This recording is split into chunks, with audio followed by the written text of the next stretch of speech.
This is KGW News at 11. Hey, good evening, everybody, and thank you so much for joining us. I'm Galen Etlin. We begin with a local group of immigrants working on ways to help after that massive volcanic eruption and tsunami in the nation of Tonga last week. Art Edwards joins us live outside our newsroom with the details. Art. Galen, one of the things people say is that they're having trouble getting information from Tonga, and that's one of the things that they're working on right now so that they'll be. The images of the aftermath of the volcanic eruption and tsunami that hit Tonga are startling. Buildings damaged and ash covering large portions of the island nation. Anita Katau Tuyaki is from Tonga and works for the immigrant and refugee community known as ERCO here in Portland. Her mom is still in Tonga. When it first happened, I was actually with my mom on the phone when the volcano was erupted at that time. And so, because she called and she was saying, it's raining rocks and, asphalts right now. She says at first there was no communication with her mom, and that was difficult to deal with. But just the worry of not knowing what's happening. And so I've been able to speak to my mom, and, that's a comfort feeling, knowing that everything is okay. Aid began to arrive in Tonga on Thursday from numerous sources. Several flights from Australia landed with food, water, medical supplies, and communication equipment. Japan has also sent supplies, and the United States and Great Britain have ships on the way with aid. Members of the local Tongan community gathered in northeast Portland. They exchanged information about their families and the situation in their home nation. Now it's kind of like, how can we move forward and how can we help? Now, at this point, Katau Toyaki says that it seems like the most important things they need there in Tonga are fresh water and also the ability to clean up the ash that is covering much of the nation. Galen? Definitely a disaster, but thank goodness that they're all working on that. Thank you so much. All right, now a Portland family hopes you can help find a loved one with memory issues who has been missing since yesterday morning. Portland police are helping look for 79-year-old Charlene Otis. Otis left her home in the Hazelwood neighborhood and may be unable to return because of dementia. Two tracking dogs lost track of her near a TriMet bus stop near Southeast 162nd and Mill Street. And today the family released this picture of Otis as well in this black hat they think that she might be wearing.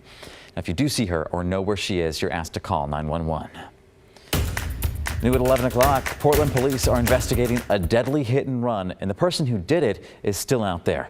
Officers were called to 160th Avenue in Powell just after 7 tonight. Witnesses say a pedestrian was hit by a car and the driver left the scene. Officers were not able to track down the driver, and now they're asking for your help. If you have any information, contact Portland Police. A Portland teenager is in trouble tonight, accused of driving under the influence, speeding away from police, and causing a fiery crash. Officers were on patrol just after 12:40 this morning. You can see the aftermath in this video here. They were stopped at a light, saw a BMW go through a red light at Southeast 122nd and Division. They put on their lights, started to follow the car down 122nd, but the driver sped up instead of stopping. Police backed off, turned off their lights, but the BMW just kept going, then crashed into a car while running another red light at Powell. A passenger was stuck in the BMW and police had to pull them out as the car burned. And the suspected driver took off on foot. The passenger and both people inside the other car were all taken to the hospital but are expected to be okay. And 19-year-old Alejandro Velazquez is charged with multiple crimes, including assault in the 3rd degree. Portland police also responded to this scene overnight. Officers were called to Southeast McLaughlin Boulevard and Bybee just after midnight. Investigators say John Reardon was speeding when he crashed a car into an SUV with 5 people inside. The SUV rolled and landed upside down, and all 5 people inside were taken to the hospital with serious injuries. They are expected to survive, though. Police arrested Reardon on suspicion of DUI and other charges. And one person is dead from this crash that police are also investigating as a DUI. This was in Kaiser this morning. Police say Andrew Modine's car left the road twice, once on Lockhaven Drive, the other time on Trail Avenue. And that second time, the car hit a power pole, then crashed into a home. 2 people were inside. One was sent to the hospital with serious injuries. The other was pronounced dead at the scene.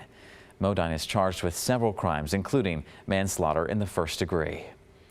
A Portland event today aims to help fathers who've lost their children and make their way through the painful grieving process. The goal of the Brunch for the Fathers of Murdered Children was to make a safe space to acknowledge grief. Royal Harris lost his brother to gun violence 9 years ago, and he organized this gathering. He says men in their grief are not always acknowledged, and this was an effort to provide that space. I think the greatest thing this event provides is an acknowledgement that there are others who are aware of their pain and want to help them through that process. The dozens of people who attended today's brunch discussed healing tools like meditation, and they also have a therapist offering services for free. You can learn more about today's event or find out how you can get involved on KGW.com.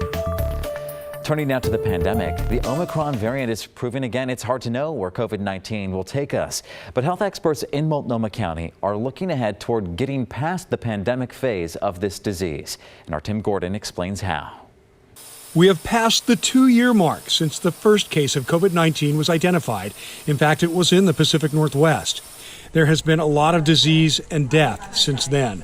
But even with the Omicron not yet peaked, Multnomah County health officials Dr. Jennifer Vines and Jessica Guernsey are preparing for what they hope will be a slow, steady climb out of the pandemic. We are still optimistic about the one-way street. I think the major caveat, let me just get that out up front, is that the virus calls the shots. The virus calls the shots, but eventually we will get to a place where COVID becomes endemic, meaning it doesn't disappear, but fades and is more manageable with other priorities. I think part of our job is understanding that there's real fear and there are risks that come with COVID, but starting to broaden our view of what it is we're trying to do here around health and health of the county in particular, and having to zoom out a bit from just COVID. These health experts say zooming out does not mean giving up. And that is especially important addressing ongoing racial and ethnic disparities that COVID has more fully uncovered. When people ask me, are we ever going back? We shouldn't go back. We shouldn't go back. And what I mean broadly by that is that we have numerous health outcomes that are devastating in BIPOC communities that we need to continue to focus on. For now, the direct and indirect effects of the virus continue. And while this spring may provide some relief for respiratory illnesses, there is no date set for leaving the pandemic. But I think in general, the hope is that with time and with enough of us getting some level of protection, that COVID becomes less disruptive to our lives, even though we still have a clear mandate to protect those who are vulnerable to it. Tim Gordon, KGW News. All right, let's get to an update here. We are less than 2 weeks away from the start of the Winter Olympics in Beijing, and a world and Olympic coach was actually at the Sherwood Ice Arena today for a workshop with Portland figure skaters. This is really cool. Frank Carroll has coached national and world Olympic skaters. Those include Michelle Kwan, Evan Lysacek, and Gracie Gold. He's also in the Professional Skaters Association, U.S. Figure Skating, and World Figure Skating Hall of Fames.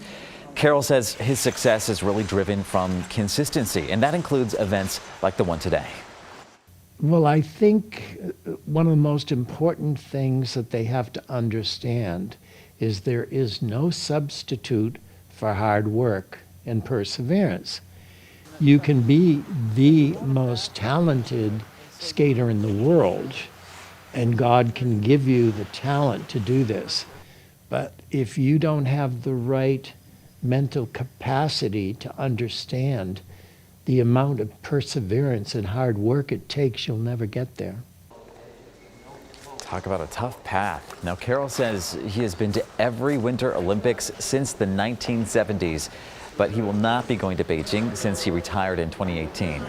Those games begin on February 3rd, and you can watch them right here on KGW.